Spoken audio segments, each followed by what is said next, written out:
คักมีแต่ผูไว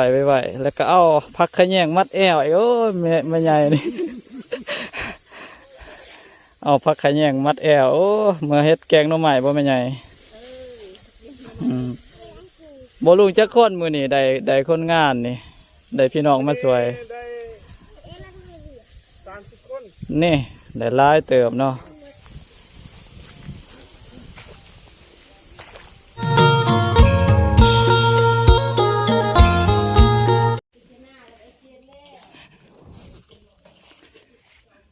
พี่น้อยก็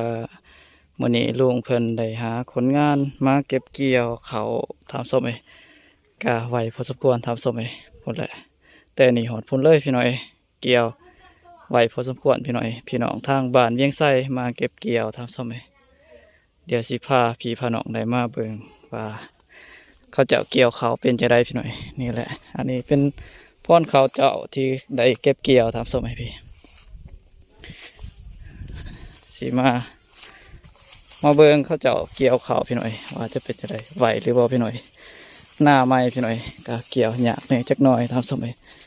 เขามันก็ลายมันก็หกเนี่ยทำส้ม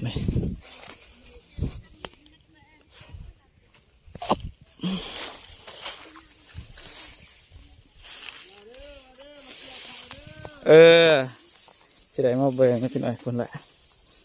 โอ้ทางก็ยากพี่น้อยนี่แหละพี่น้อยโอ้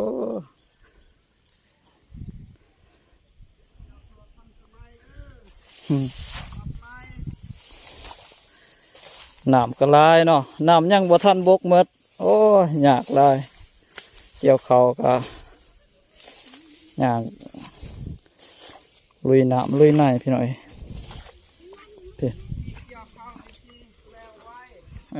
นี่พี่น้อยปวด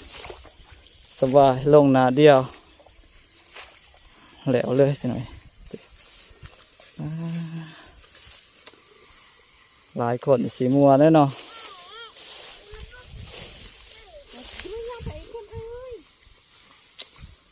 คัก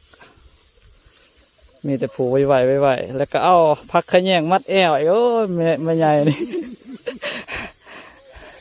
เอาพักขะแยงมัดแอวโอ้เมื่อเฮ็ดแกงหน่อไม้บ่แม่ใหญ่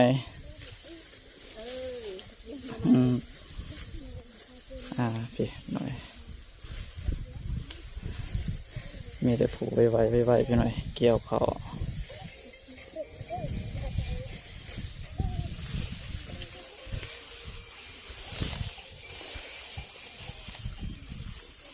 คักลายพี่หน่อยพี่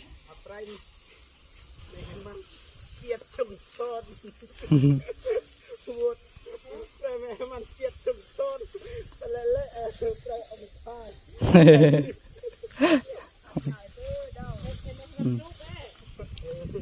10 ปลายก็คนบ่ลุงจักคนมื้อนี้ได้คนงานนี่ได้พี่น้องมาสวย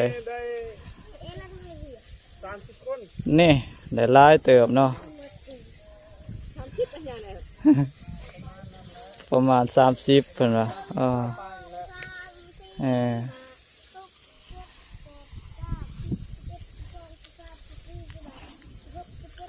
มื้อนี้สิได้มัดบ่ลุงบ่ได้มัดได้เนาะ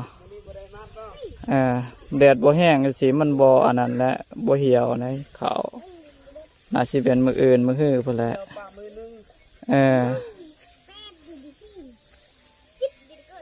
พี่น้อยคักลายพี่น้อยไว้มีแต่ผูกขยันพี่น้อยเกี่ยวเขาหน้าใหม่กับคนงานกับใหม่พี่น้อยมาเก็บมาเกี่ยวโอ้เขาก็งามทางนั้นบ่ท่านใดเก็บเกี่ยววะทางอันนั้นเขตบ้านเวียงไส้แต่ละเขตแต่ละบอนยังเนาะทางนี้เก็บเกี่ยวไว้ก่อน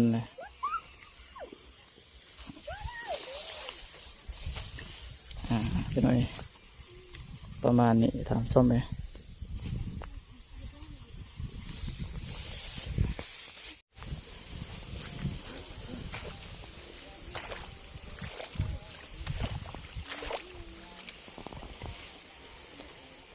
ยังอีกทางนี้ยังอีก 1 2 3ยัง4ให้พี่น้อย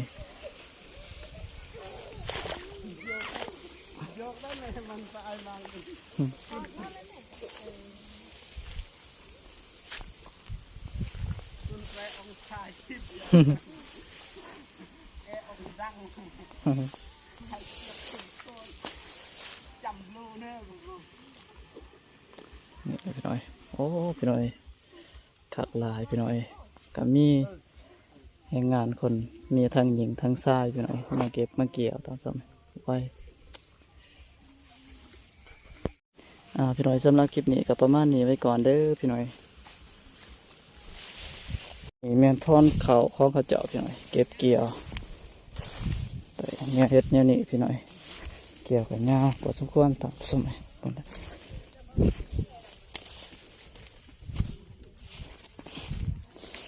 คนละ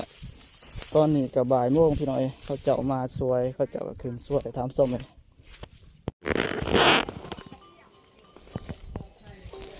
นี่พี่น้อย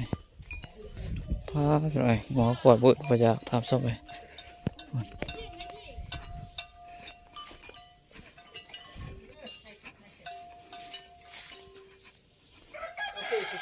โอเคอยากมาน้ำตาไทยเคยจ้านะกวน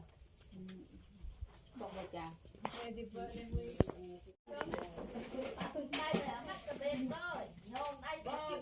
ว่าตลาดตรงเวงบางอะไรน้องอีแพร์น้องปักทูตรงเวงทำตลาดตรงเวงไอ้บางเราปักตู้ก็เอา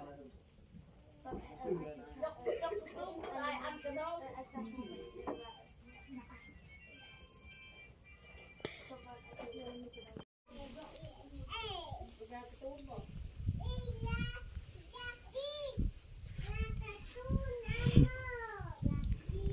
พี่น้อยตอนนี้กำลังได้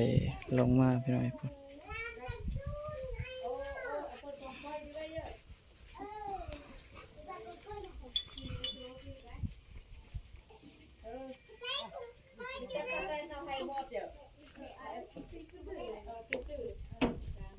ยังบอกฟรีเด้อคนเจ้า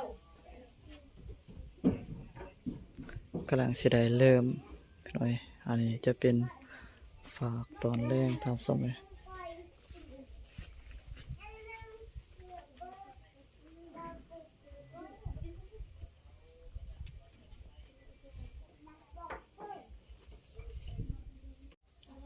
พี่น้อยทางนั้นเขาเจาะก็ได้บุกเบิกเริ่มบุกเบิกไม่ทำส้มเลยไปแล้วขาบแรงทำส้มเลยบุว่าสิได้เท่าใดให้พี่น้อยตอนเช้านี้เขาเจาะก็ได้10 ปลายให้พี่น้อย13ให้ตามส้มเลยสำหรับขาบเช้าทำส้มเลยขาบแรงมื้อนี้ก็บ่ฮู้ว่าสิได้หลายได้น้อยส่ำใดทำส้มเลย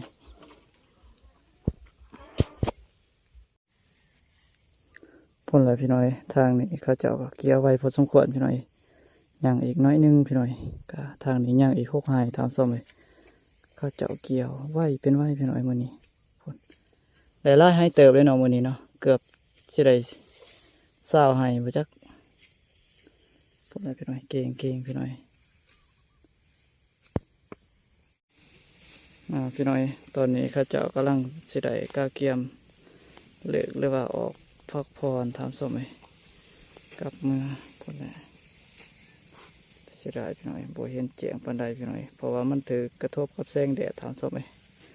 บางคนก็อยากแล้วบางคนก็อยากสวยเพิ่นให้มันแล้วให้เดียวพี่น้อยหน้าซีเมนต์ได้สวยกันเกี่ยวให้มันแล้วให้หนึ่งตัวนั้นทำสมัยพี่น้อยทางนั้นพุ่นแหละเขาจะกำลังได้ออกเดินทางกลับหรือว่าเมื่อพี่น้อยเลิกแล้วถามศพไปอย่างแต่เฮา2 คนพี่น้อยกบเงยบนนี่คือเก่าถามศพไปพุ่นแหล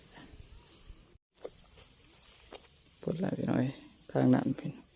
เขาจะกำลังได้เดินทางเมื่อหรือว่าเดินทางกลับถามศพไป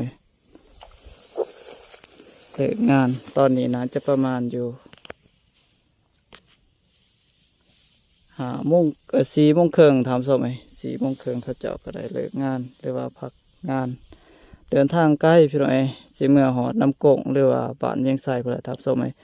30เมื่อหอดเมื่อเทิงก็น่าจะประมาณ8-9 โมงกลางค่ำกลางคืนทำสมัย คือมื้อนี้เขาเจ้าก็ได้เดินทางมาแต่เช้าพี่น้อยแต่ว่าฮอดนี้ก็9 โมงปลายตามส้มเอ้ยก็ถือว่าไกลพอสมควรตามส้มเอ้ย30มาฮอดจอดถึงตามส้มเอ้ยพี่น้อยสำหรับคลิปนี้ก็ประมาณนี้ตามส้มเอ้ย